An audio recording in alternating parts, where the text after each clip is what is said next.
Olá, gente. Bom dia, boa tarde, boa noite.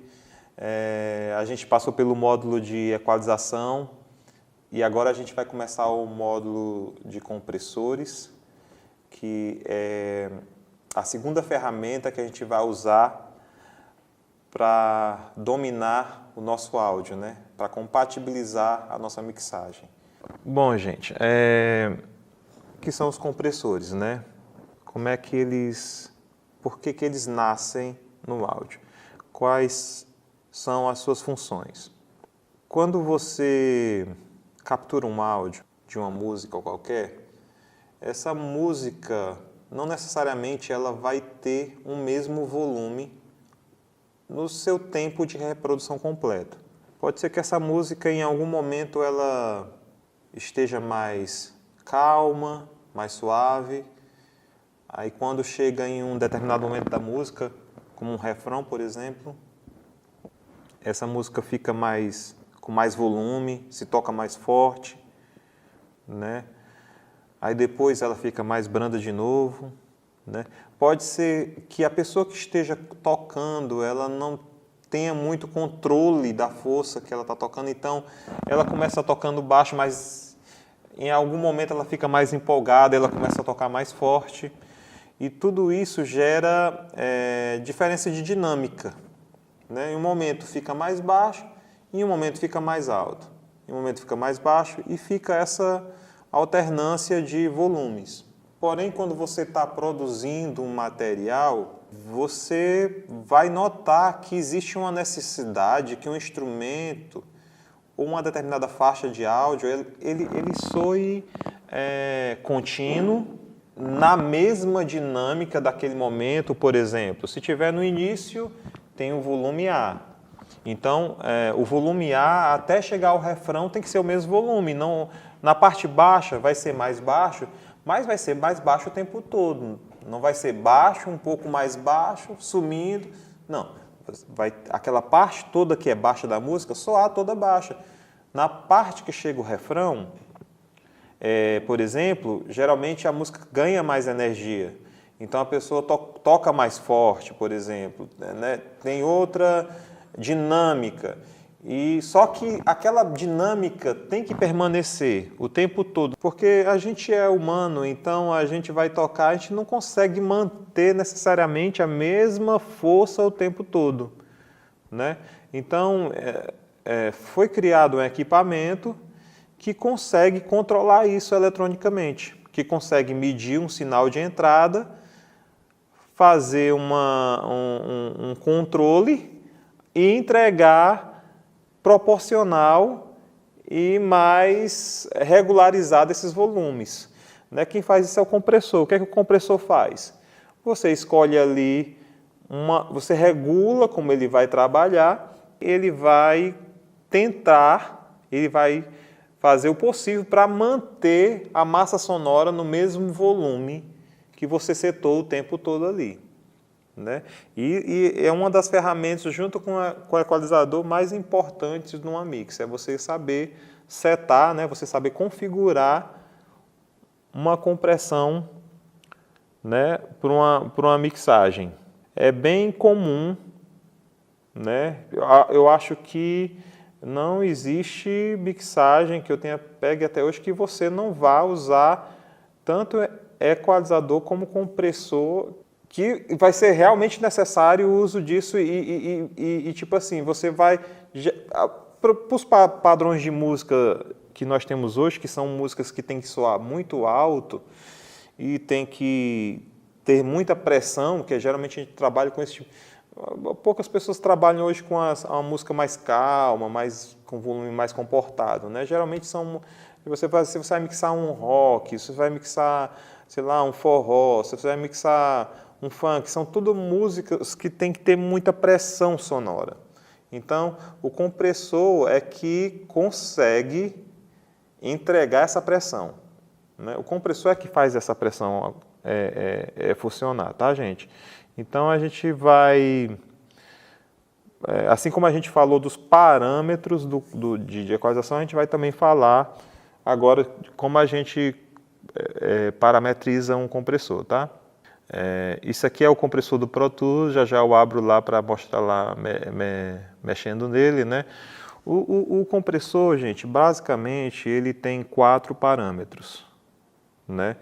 Se você souber mexer nesses 4 parâmetros, é o que precisa. É claro que cada fabricante, né, tem a sua peculiaridade, coloca ali uma funçãozinha ali a mais tal, né, mas eu vou falar só sobre os principais parâmetros. Os outros a gente tem que ler baseado no equipamento que a gente escolhe para mexer. E mais uma vez, os compressores que a gente mexe num programa, por exemplo, são, na maioria das vezes, simulações de equipamentos reais, né?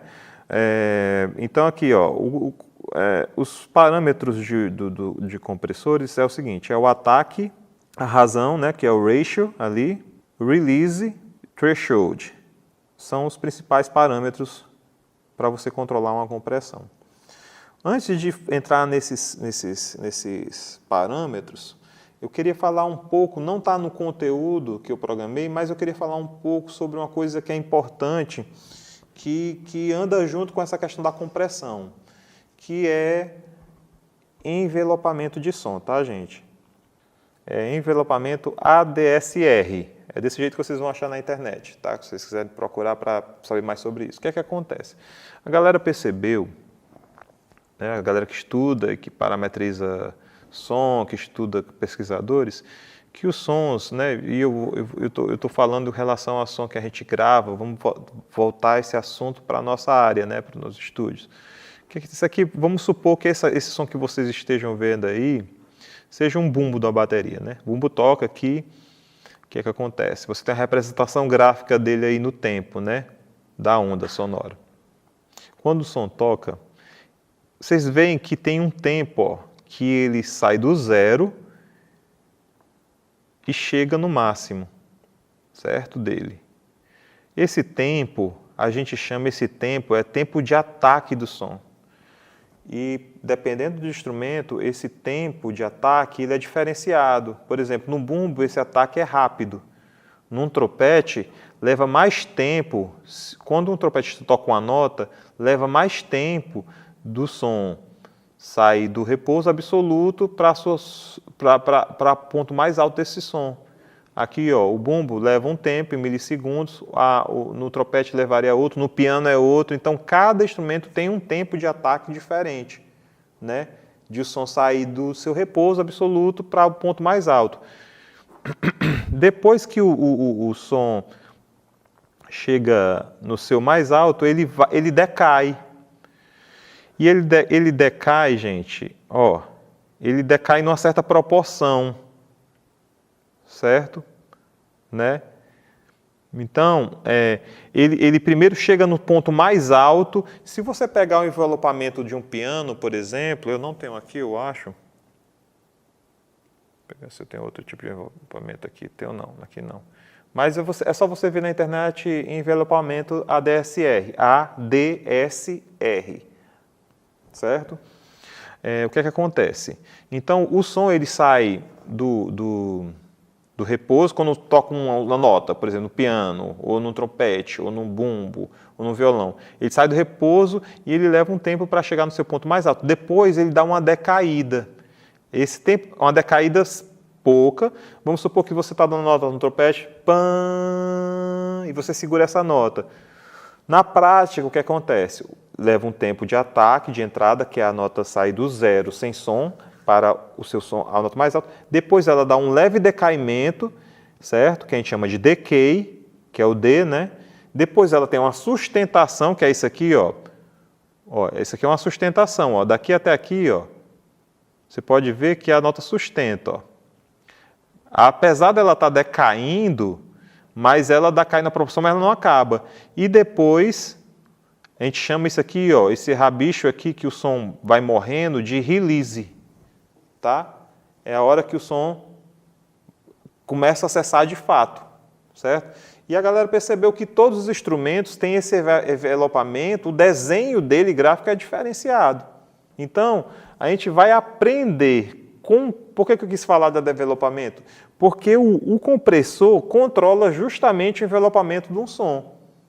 né? Tem os parâmetros de um compressor, são todos eles para controlar. Tem um parâmetro para controlar o ataque, o decaimento, o release, entendeu? Então, tem os parâmetros, são os parâmetros de compressor que fazem esse controle, tá? O primeiro parâmetro que a gente vai falar sobre ele é o threshold aí, certo? O que é o threshold faz? Quando você mexe no threshold, aqui, o threshold aqui, ó. Vou mostrar ele aqui. Tá aqui, gente, ó, esse amarelo aqui, tá? O threshold, você seta, você configura a partir de quantos dBs o compressor vai atuar, entendeu? Você vai dizer assim, não, eu quero que quando o áudio chegar a X dB, 20 dB, 60 dB, não sei, qual a sua necessidade. Para cada, vai depender do volume que foi capturado, tá? Isso. Por isso que tem o threshold, porque por exemplo, se for um áudio que tivesse sido gravado muito alto, aí você não vai ser tão agressivo com o threshold, mas se for um áudio que ser gravado muito baixo, você vai ser mais agressivo. Então, aqui, ó, o que é que você está dizendo aqui? Que a partir desse ponto, o compressor vai começar a agir. A partir desse ponto. Então, o threshold, por si só, se você soltar só, ele não faz nada. Ele só diz, ó, estou aqui em 60 dB. Toda a vida o que é que o threshold diz para o compressor? Deu 60 dB. Ele só fala isso. Ele avisa que chegou ali no ponto que você setou. Entendeu? É o ponto que vai ser o áudio que passar dali vai sofrer alguma mudança. E essa mudança é feita por outros parâmetros, tá? Mas aí é onde você seta a partir de que momento, de quantos dB o compressor vai atuar. Agora vamos falar sobre o ratio, né? Que é a razão. Pronto, ó, vocês estão vendo amarelo aí? Isso aqui é o threshold setado, certo? O ratio, ele vai definir a razão de compressão. O que é que significa? Vamos nesse exemplo aqui, ó. Se tu deixar o ratio 1 por 1, não vai acontecer nada. Não vai acontecer nada. Se passar 1 dB, ele deixa passar 1 dB. Mas na razão 2 por 1, ele já divide, ó, que é nesse aqui violeta, ó. O que é que acontece? 2 por 1, ele divide o áudio que passou no meio. Ele corta esse restante, não passa, e ele achata e deixa passar só 1. Se passar 2, ele só deixa passar 1. Se do ponto, tipo, está em 60, aqui vou supor que aqui está setado em tantos dB. O que passar de dB, se passar 20 dBs daqui, do ponto que foi setado, ele vai cortar 10 dBs, na razão 2 por 1. Ele só vai deixar passar, ele vai comprimir, ele vai amassar esse som. Ele vai destruir essa compressão. Inclusive, ela é compressão, existe compressão destrutiva e compressão que não é destrutiva, né? Por exemplo, a compressão do MP3 ela é destrutiva. Quando você comprime para MP3 um áudio, você perde o áudio que foi comprimido. Mas a compressão, por exemplo, do WinRAR, quando você comprime um arquivo, ela não é destrutiva. Essa compressão que o compressor faz é destrutiva. Ela joga o restante do áudio no lixo e só fica até ali. Então, o que é que acontece? Veja aí, ó, 4 por 1. Né? Ela só deixa passar uma quarta parte do áudio que passou. Ela vai dividir o excedente de dB que passa do ponto de threshold por 4, né? E vai deixar passar só a quarta parte disso aí. O restante vai... Por isso que soa comprimido, porque ele está pegando, destruindo o restante do áudio que passa daquele ponto. Na prática, o que é que você vai perceber com o ouvido? É que os pontos mais altos da música ficam achatados e porque a parte mais alta fica mais baixa, porque ela foi achatada, você consegue ouvir mais a parte baixa da música, relativamente, entendeu? Porque você, ó, imagine essa distância daqui, desse ponto, para cá tem uma distância sonora diferente desse ponto verde aqui para cá. Então, o que acontece na prática é que quando você comprime e aí você vai ouvir, né? O que é que acontece? Você tem a sensação que agora está mais no mesmo volume. Por quê? Porque você abaixou os picos, com isso você tem a percepção dos vales, né? A parte baixa do áudio está mais presente na música. Então, que é que acontece? Ou na música ou no track que você está mexendo, por exemplo, baixo, guitarra, tal, voz, enfim.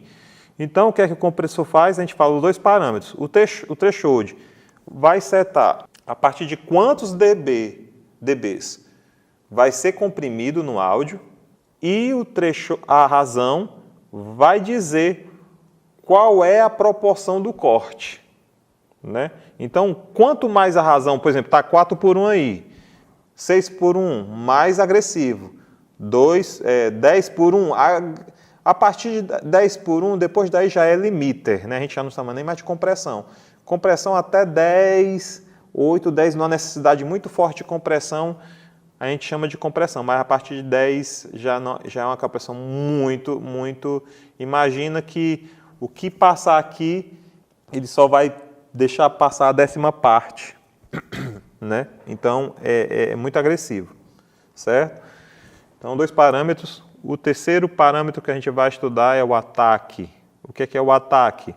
Lá no compressor tem um botãozinho ataque. Esse botão é o seguinte: se você setar ele em 2, por exemplo, se tiver lá, né, 1 segundo de ataque, vamos supor que tenha, não sei se vou olhar aqui abrir se esse compressor tem.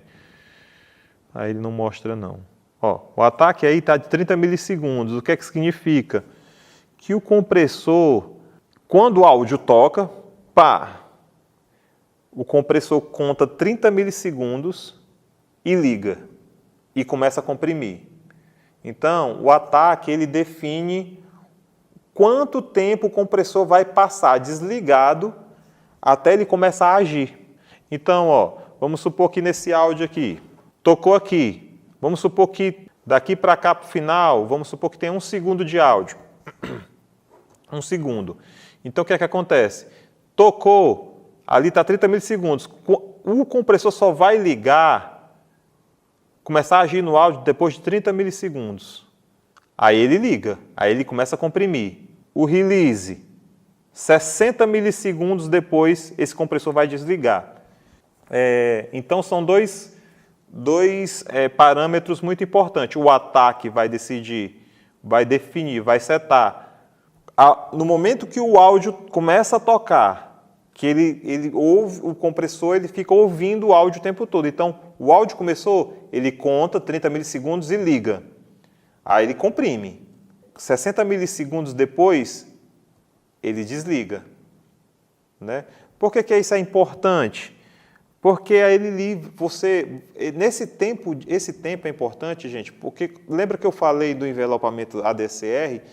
Todo som tem um tempo de ataque diferente. Uns têm 30 milissegundos, outros 20 milissegundos, são muito rápidos, de bumbo, caixa da bateria, por exemplo. Mas trompete não, já é, sei lá, 60 milissegundos, não lembro de cabeça, mas tem um tempo.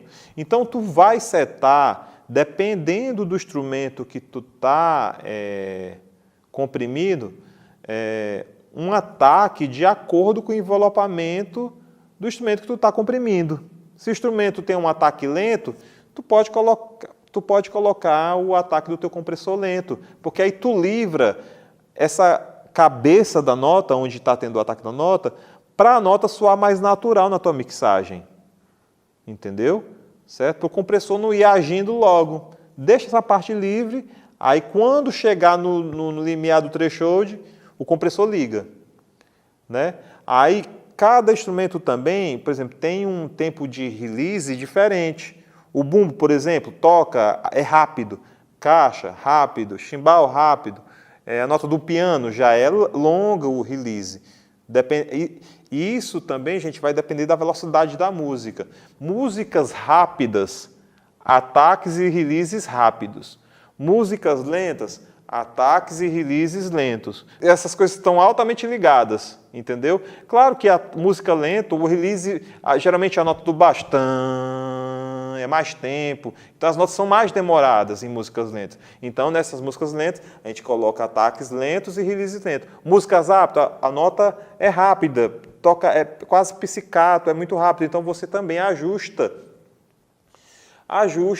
o release e o ataque para a velocidade da sua música. Porque se você colocar um ataque rápido numa música lenta, o que é que vai acontecer?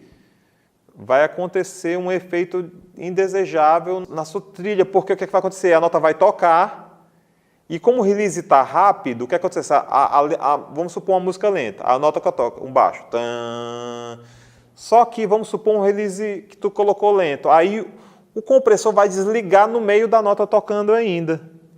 Ele vai ligar, aí o ataque vai começar a contar 30 milissegundos, por exemplo, e vai ligar de novo. E o que é que vai acontecer? No meio da nota que deveria soar tan constante, vai ter um tan, vai ter um engasgo e uma volta, tipo um bumping, né? Vai ter um bombeamento, o som vai soar estranho. Né? Por quê? Porque o release e o ataque, principalmente o release aí no caso, não está setado para o tamanho da nota completa. Então, se no caso estiver com dúvida, muitos compressores já têm release e ataque automático. Coloca automático, porque se houver muita variação de tamanho de nota na música, para você evitar esse efeito errado da compressão, que é o compressor ligar e desligar no meio da nota, só o release e o ataque automático para fazer isso. E no final das contas, o release, a mistura desses parâmetros, threshold, ataque, release, né, e o decay, é que vão desenhar um envelopamento do teu instrumento. Né? Isso é tão interessante que isso muda o som do instrumento, de certa forma. Dá outras características. Porque se você está amassando ali o som, você está trazendo lá de baixo características que estavam muito baixas no som, às vezes você está tocando aqui e quando você comprime, o som muda completamente. Às vezes fica mais agudo, dependendo do que você está fazendo, às vezes fica mais grave, o médio vem mais, o grave some mais. Você vai perceber isso com o tempo de comprimindo, que isso vai acontecendo de fato. Tá? Então, são fatores que vão modular, vão transformar a sonoridade do teu instrumento. O release, que é a liberação, já falei, né? É o tempo que o compressor vai ligar, que ele vai demorar para desligar. Então, resumindo, threshold, eu marco lá o ponto, a partir de que ponto o compressor vai agir. Né? Na razão, eu vou dizer o quanto ele vai cortar do que passar do ponto de threshold. Qual é a proporção do corte? Né? Qual a proporção da compressão? Valores mais altos, mais comprimidos. Valores 2:1, menos comprimido. 4:1 é um valor bem tradicional, o pessoal gosta, mais usado, né, para voz. Sabe? O pessoal, assim, né? Quem não quer errar na compressão, bota 4:1. Valores mais altos, 6:1, 8:1, são valores já de compressões mais altos, tem que tomar cuidado com essas compressões. A gente usa, mas vai depender de como foi gravado, tem que analisar o material para saber se pode usar uma compressão tão forte assim, vai depender de caso a caso. A gente vai julgando o caso conforme o estilo da música, conforme o instrumento, enfim, a altura que foi capturado, o quanto. Às vezes o instrumentista que é mais experiente, já gravou ali, o baixo já gravou tudo no mesmo volume, sem muita variação. O cara é bom gravando, já tem muito controle nos dedos. Aí vai ser suave você setar o compressor para funcionar direito. Já um instrumentista que não tem tanto tempo de estúdio, que está gravando ali as primeiras vezes, é natural que exista muita diferença de som entre notas, uma nota mais baixa, mais alta, enfim. E o compressor aí vai sofrer mais para você poder comprimir isso e deixar isso funcionando legal. Geralmente você precisa dar uma editada antes de comprimir. A ideia aqui por detrás é que você consiga deixar, aí eu vou falar sobre isso na hora que a gente for for mixar de fato, é que antes você faça um trabalho de edição, já que você possa já mexer no volume das notas ali, cortando e aumentando ali com o mouse ali, para deixar já quase tudo no volume legal, para quando você usar o compressor soar legal, soar bonito. Porque se você deixar só na mão do compressor, provavelmente não vai ficar tão legal, entendeu? Então eu tenho que unir essas duas ferramentas, uma ediçãozinha lá, fazer os cortes e compatibilizar esses tamanhos, aliás, essas massas sonoras para deixar mais, corta as notas e deixando ali, dependendo do que está acontecendo, para deixar mais, né, do mesmo volume ali, aquela região do refrão, deixar tudo. Aí para o compressor não processar tanto, né?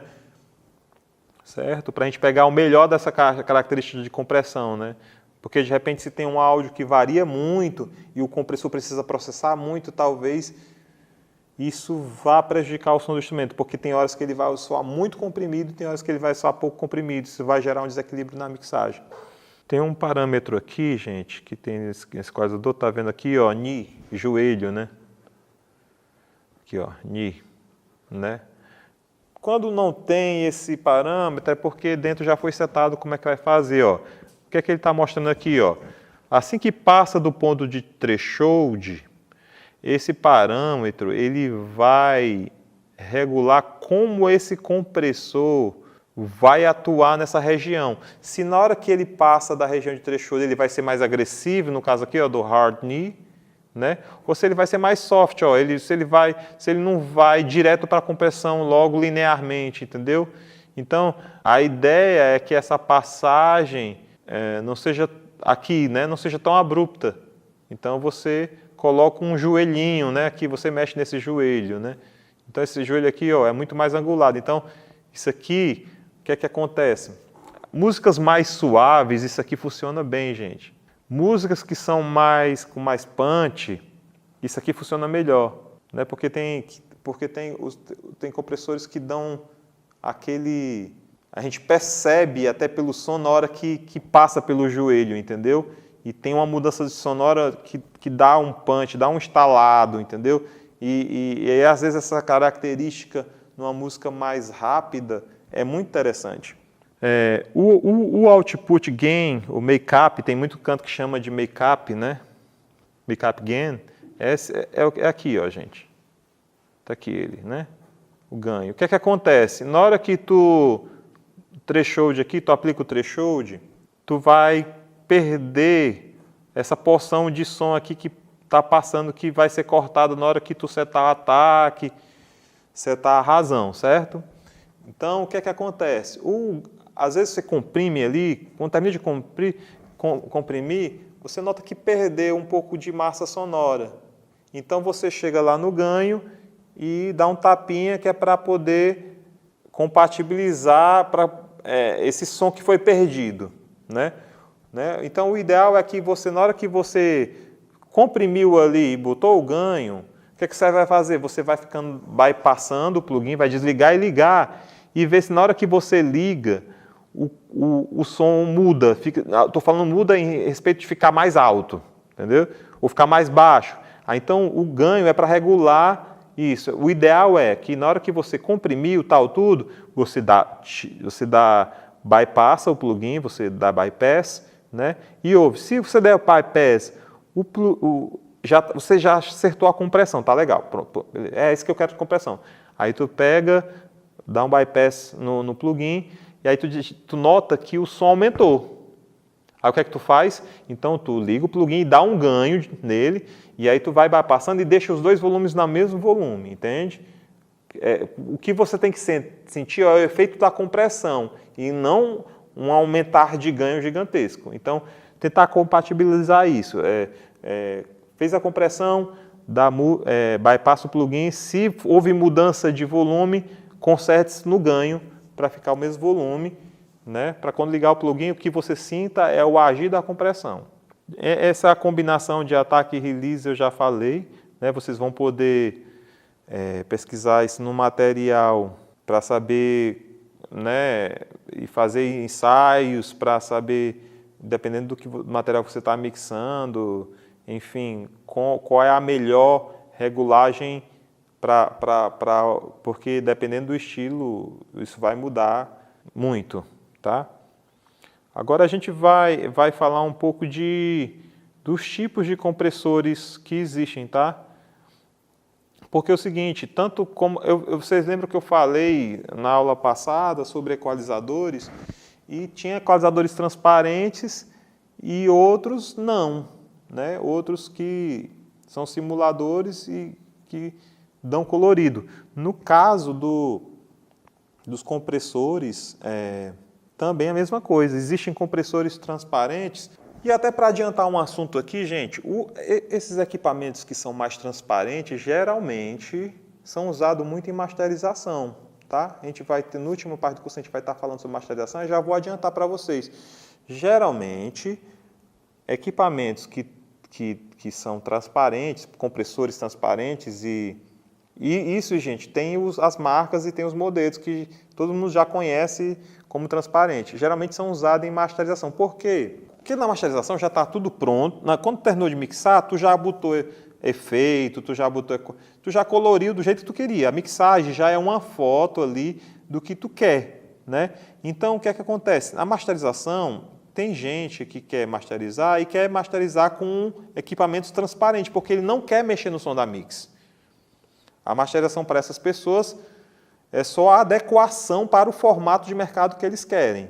Então, eles querem fazer através de compressores e equalizadores transparentes para não mexer tanto no som que ele não quer mudança do som da mix. Então, é feito com equipamento transparente. Mas tem gente que faz masterização com equipamento que dá colorido, que muda totalmente o som da mix também. Isso aí vai de gosto, vai de profissional a profissional, vai de projeto para projeto. Os compressores, eles têm essa questão de poder comprimir, que é você setar um valor ali de dB e isso ser modificado através da razão. Existem várias formas de fazer isso, certo? Então, tem o VCA, né, que é o Voltage Controlled Amplification, que é feito com transformador. Eles conseguem comprimir usando um transformador desses de tensão. Tá? É uma forma de fazer, né? E aí vocês vão ver no material que isso tem esses compressores, vamos ler um pouquinho aqui para a gente entender. Ó. Compressores VCA são o tipo mais comum e também um dos mais baratos de fabricar. VCA, né, fala aí o significado. A compressão ocorre com um amplificador eletrônico que varia seu ganho dependendo da tensão e da voltagem, de uma tensão de voltagem. O que isso significa para nós na prática é que teremos um compressor muito limpo e com bastante controle sobre todos os parâmetros. Nesse tipo de compressor, costumamos ter controle de ataque, release ratio, threshold, makeup, gain e mais. Né? Quanto à sua sonoridade, o compressor VCA não costuma proporcionar nenhuma característica muito analógica, de distorção ou saturação de som. Quer dizer, não tem coloração, né? Mas isso pode ser feito por outros componentes do circuito, então esse efeito pode existir dependendo do compressor. Né? Esse aqui é um exemplo de um compressor muito famoso, que é VCA, ele vem na SSL, na mesa SSL, é muito famoso. Eu adoro o som desse compressor na masterização, eu uso ele para masterizar. No meu canal de masterização, né, ele é o primeiro, certo? Eu uso ele para fazer colagem, eu vou explicar depois o que é isso, para colar a mixagem. Tá? E ele é baseado no VCA, né, controle de voltagem. Tá aí outro exemplo da Foxrite. Tá?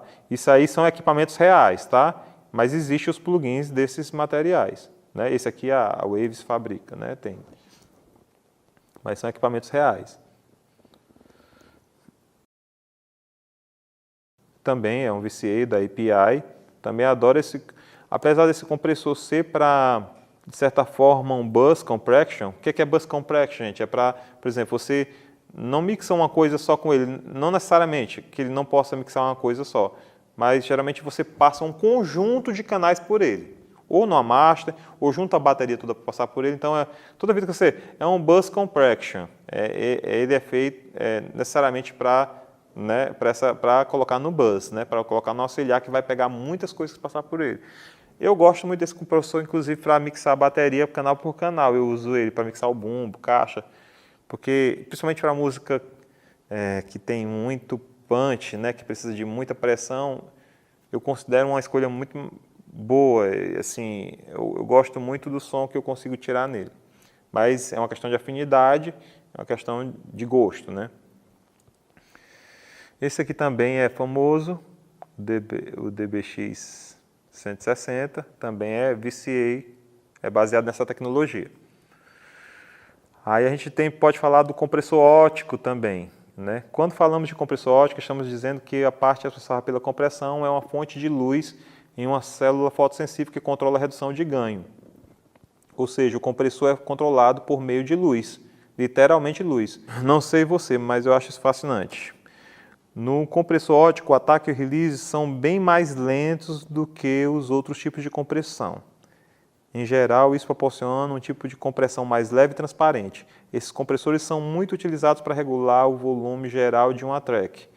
Por exemplo, amenizar as diferenças de volumes na voz entre o verso e o refrão.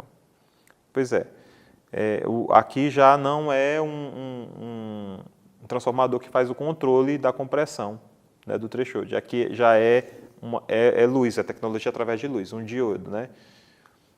Então, o que é que acontece? Ele é um produto de uma engenharia, alguém pensou de fazer dessa forma, fazer o controle do threshold assim, só que tem o que é que acontece? O ataque release ele não é rápido nesse tipo de compressor. Então, ele vai ter outras características sonoras. Então, você tem o compressor VCA, que vai entregar a sonoridade X, vai ter o compressor óptico, e isso é que é importante você entender, ler sobre isso. Não é necessariamente entender a tecnologia envolvida nisso, mas é entender como o compressor reage com uma voz, aliás, com um material de áudio. Então, o óptico ele vai proporcionar uma sonoridade diferente do compressor VCA. Esse aqui é um dos mais falados, o LA2A, é um ótimo compressor para voz. Adoro a simulação dele para voz, inclusive da Waves, eu adoro muito, certo? Ele é lento.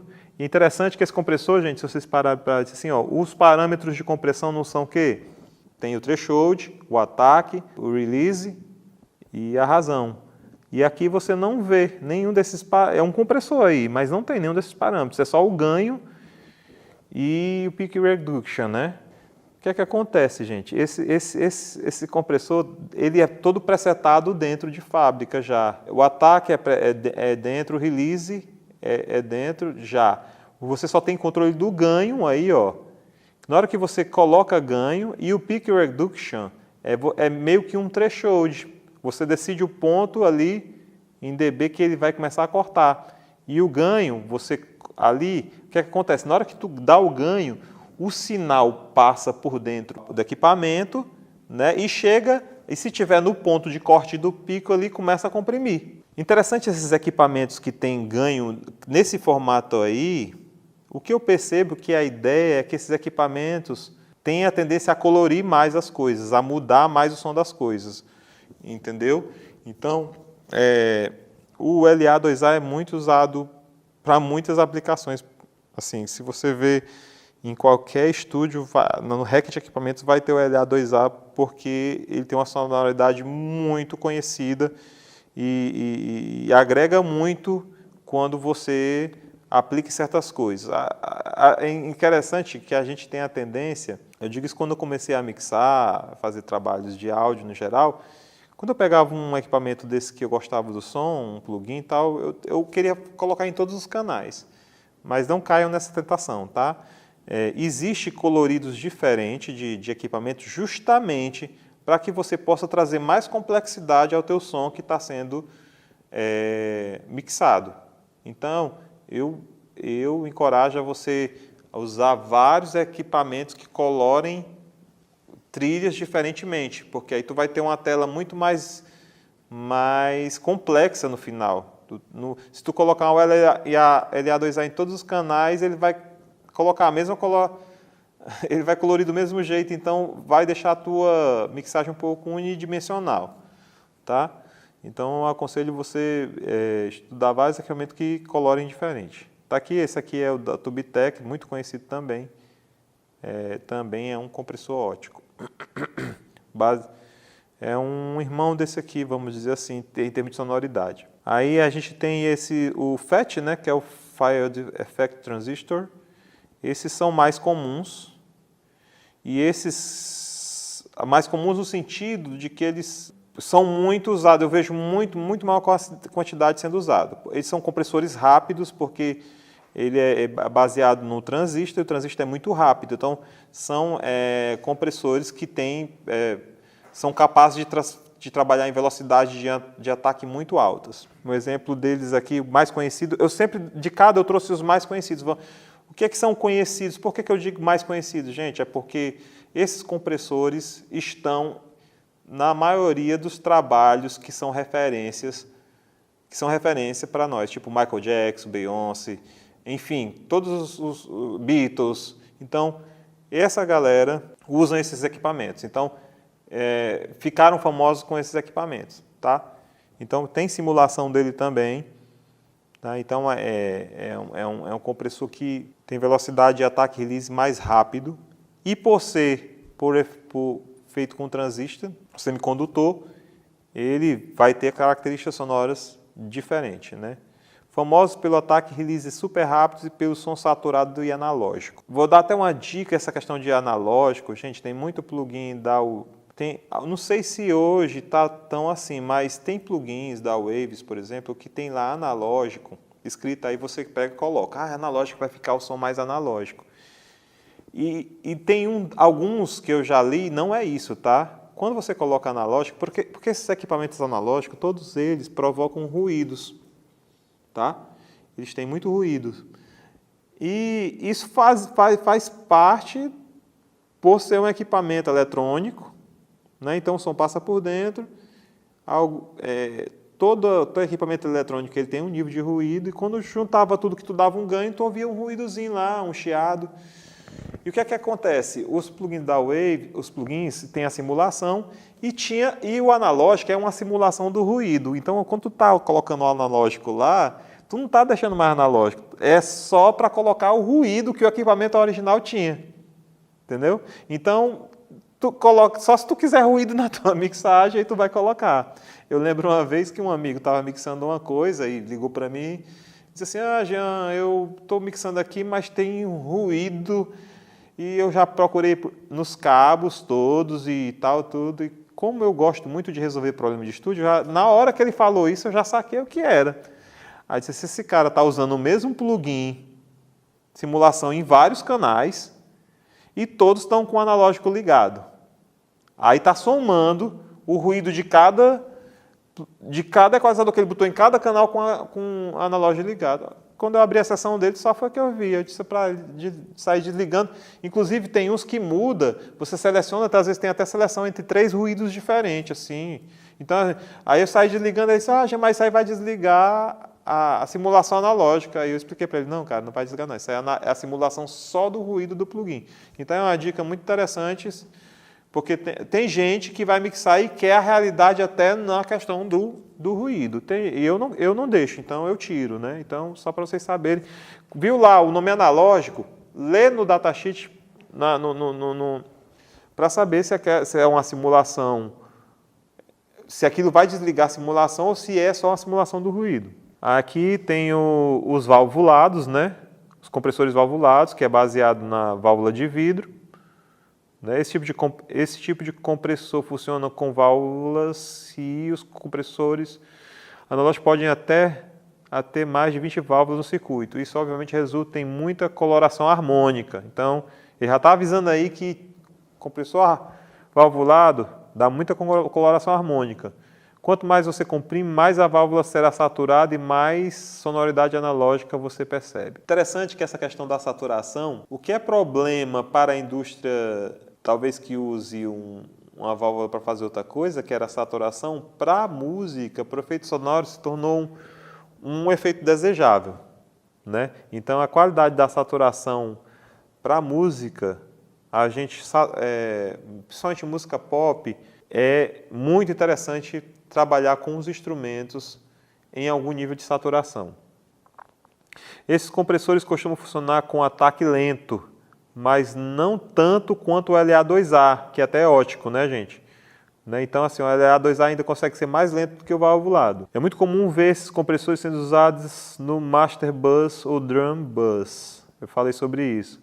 Muito levemente para adicionar saturação sem exagerar a compressão.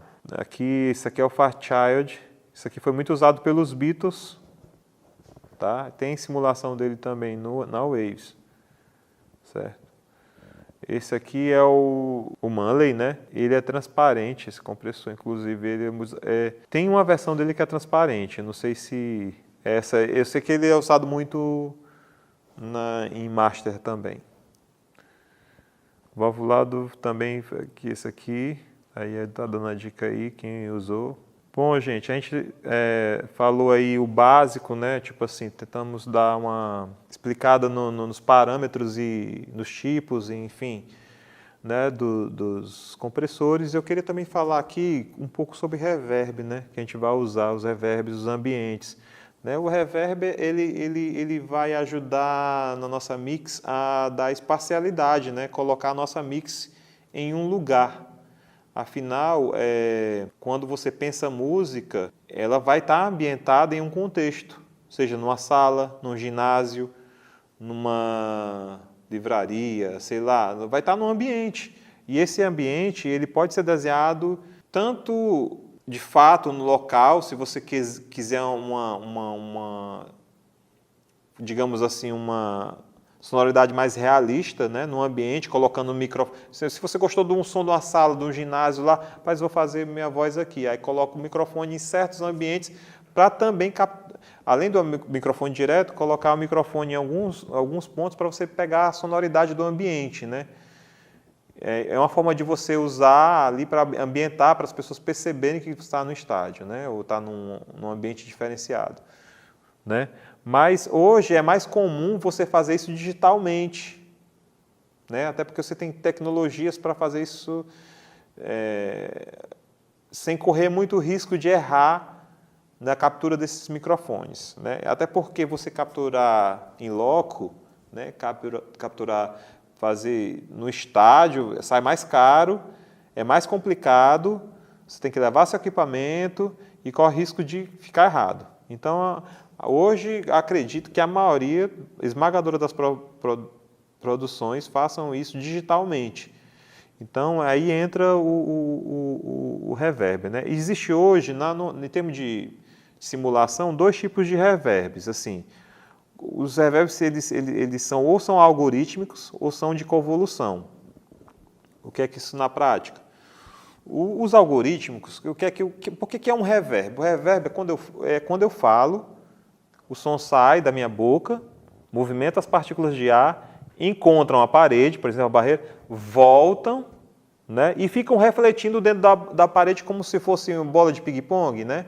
Então, a reverberação é a sensação desse som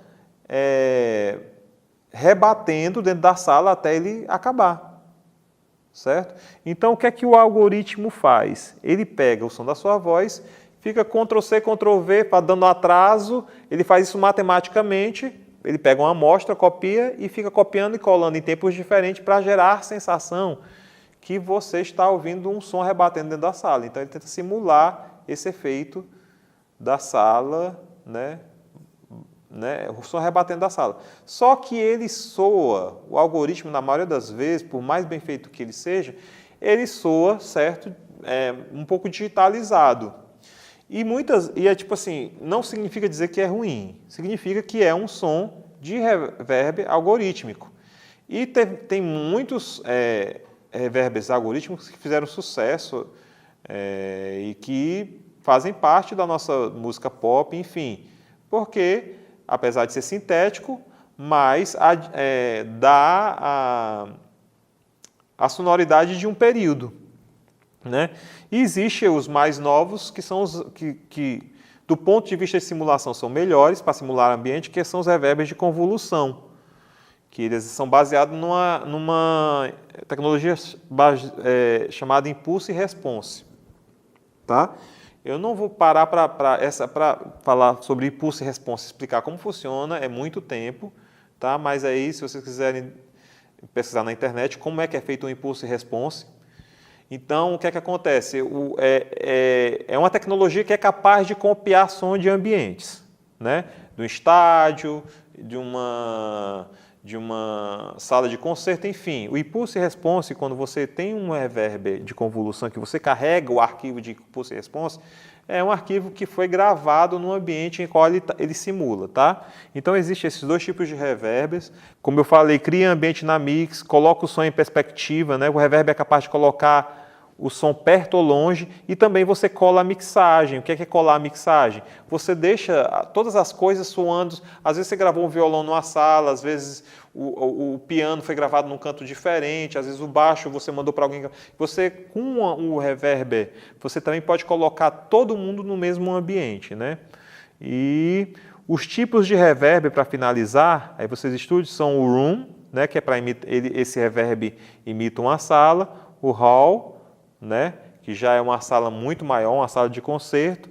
O plate, que é um reverb que ele é um reverb, na verdade, é uma chapa metálica com um captador, né, que quando você fala, o som passa por dentro dessa taxa. É um equipamento, né, não é natural, né, e muito usado, são dos anos 80, 90, usa muito. E o spring, que é o que os guitarristas usam, que é um reverb baseado na mola, né? Você de trás da caixa da guitarra tem uma mola, lá na hora que você fala, o seu som passa pela mola e tem dá a continuidade do som e tem uma característica específica desse som de reverb. Eu falei muito rápido sobre isso porque na aula prática eu vou falar mais sobre reverbs, é só para você ficar antenado quando eu abrir os reverbs lá e falar um pouco mais, talvez seja nas partes mais sensíveis da questão da mixagem, é a escolha de ambientação e a escolha de reverb, a gente vai falar sobre isso.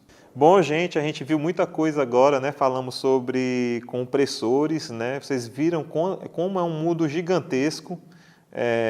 Falamos um pouco sobre reverb, né? E na próxima aula a gente vai mixar uma música ao vivo para vocês verem esses conceitos aplicados na prática, né? E expandirem aí o seu universo e expandir seu ouvido musical.